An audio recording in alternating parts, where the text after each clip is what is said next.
बिस्मिल्लाहिर्रहमानिर्रहीम। अस्सलाम वालेकुम। आज मैं बना रही हूँ गोलगप्पे और हरी चटनी, और इसके अलावा होगी मीठी चटनी और इमली का पानी। बहुत ही मज़ेदार सी रेसिपी है और बहुत ही इजी तरीके से बनाई गई है, जो आपको बनाने में ज़्यादा मेहनत भी नहीं लगेगी और सब घर वाले और आप खुश भी होंगे। चलें तैयार रेडी होते हैं इसके लिए हम। अब ये देखिए, सबसे पहले जो काम करना है वो आपको आटा है। आटा आपको गूँध के रख लेना है। मैंने 1 कप सूजी लिया था, उसमें मैंने 2 चम्मच जो है मैदा डाला था और 1 चुटकी नमक, और गूँध के रख लिया। आलू मैंने 1 बड़ा साइज़ का बॉईल कर लिया। छोले मेरे 1 कप हैं जो बॉईल हो रहे हैं। इसके अलावा इमली है, तकरीबन मैंने ये 4 चम्मच भर के इमली ली थी, बड़ी वाली, टेबल स्पून सही। इसको धो के अच्छी तरीके से मैं भिगो दूँगी। इमली को भीगना चाहिए। इसके अलावा ये है आलू बुखारा भी 10 से 15 दाने। इसको भी अच्छी तरीके से वॉश करने के बाद आप भिगो देंगे और इसका पल्प निकाल देंगे, इसको छान लेंगे, ठीक है। उसके बाद देखिए, हरी चटनी है, हरा धनिया है, पुदीना है, हरी मिर्चें हैं। इन सबको मैं बना लूँगी चटनी के लिए। चले, मैंने ये इसमें पीस रही हूँ चटनी, क्योंकि लाइट नहीं थी तो मैंने सोचा टाइम वेस्ट नहीं करते, इसमें चटनी पीस लेते हैं। ये देखें, इस तरह चटनी पीसा है। इसमें मैंने डाला नमक और ज़ीरा। इसको भी बस साथ मिला के मैं पीस लूँगी और अच्छी सी फाइन सा पेस्ट बन जाना चाहिए। चलें जी, अब आते हैं पानी की तरफ। पानी कैसे रेडी करना है हमें। पानी के लिए मैंने लिए हैं 2 गिलास पानी। उसमें मैंने इमली का रस जो भिगाया था उसको मैंने छान लिया है। आधा रस मैंने रख दिया था, आधा इसमें डाल दिया। चटनी जो बनाई थी उसमें भी मैंने पानी मिलाने के बाद इसको भी मैंने छान लिया था अच्छी तरीके से। वो भी मैं इस पानी में मिला दूँगी। अब इसमें जो स्पाइसी जाएंगे वो ये हैं, लाल मिर्चें जाएंगी, इसमें काला नमक जाएगा, थोड़ा सा गरम मसाला जाएगा, ये है ज़ीरा पिसा हुआ। इसके अलावा जाएंगे थोड़ा सा अजवाइन पिसा हुआ, और थोड़ी सी मैंने इसमें सौंठ डाली थी।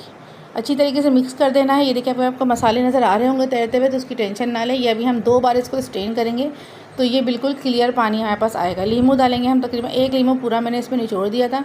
और जो चटनी हमने बचा के रखी थी इसके लिए, उसमें भी हम 1 नींबू निचोड़ के रख देंगे, चटनी में भी नमक डाल के। ये देखिए, चटनी में मैंने डाल दिया नींबू। इसको मैं साइड में रख दूँगी, ये हमारे बाद में काम आने वाली चीज़ है।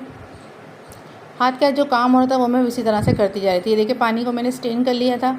अब मैं इसको भी एक जगह रख दूँगी। फ्रिज में करके चाहें तो आप फ्रिज में रख दें। इसमें ठंडा सा बर्फ़ डाल दें, ठंडा पानी में बनाया है और बर्फ़ भी डाल दें।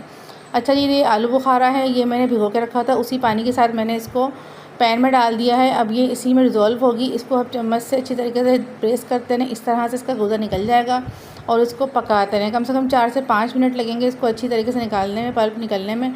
ये देखें, आप इस तरह करेंगे पल्प भी निकलता रहेगा। जब ये अच्छी तरीके से निकल जाए इसका पल्प, तो आप इसको उतार लें छान के और इसको स्ट्रेन कर लें। ये देखिए, मैंने स्ट्रेन कर लिया। ये है हमारा आलू बुखारे की चटनी।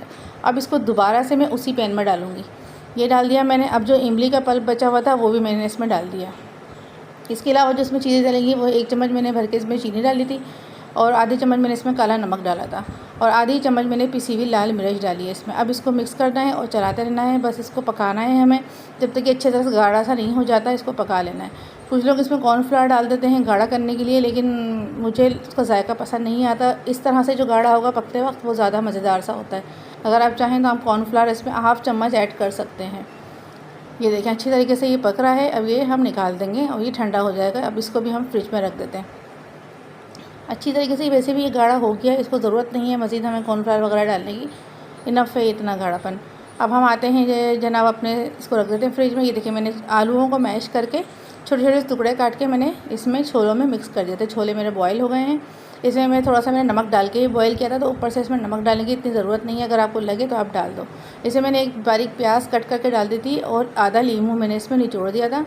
और इसको भी मिक्स करने के बाद इसको भी हम साइड पर रख देंगे। अब हम आएंगे आटे की तरफ। आटा हमारा बहुत अच्छी तरीके से जितनी देर में हमने तैयारी करी है बाकी सामानों की, आटा हमारा बहुत अच्छा सॉफ्ट हो गया। इसको हम नॉर्मल सा पेड़ा लेके एक बड़ी सी रोटी बना लेंगे, और बहुत पतला सा होना चाहिए, ज़्यादा मोटा नहीं होना चाहिए। इसको हम कट कर लेंगे अपने हिसाब से। आपको पता है गोलगप्पे का साइज़ क्या है, तो उस हिसाब से अपने घर में कोई भी चीज़ मिले उससे आप इसको एहतियात से कट कर लें। मेरे पास ये गिलास था, मैंने गिलास से कट करा। इतना अच्छा हो रहा नहीं था लेकिन फिर भी कर लिया। ये देखें, ये सारे कट हो गए हैं हमारे पास। इनको एहतियात से एक्स्ट्रा जो आटा है इसमें हम हटा लेंगे।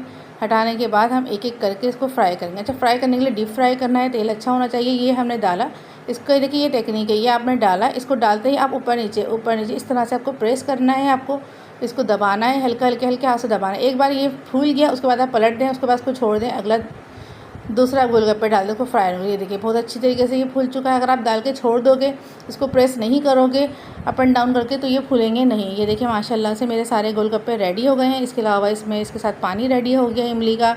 इसके साथ जनाब ये हरी चटनी है रेडी।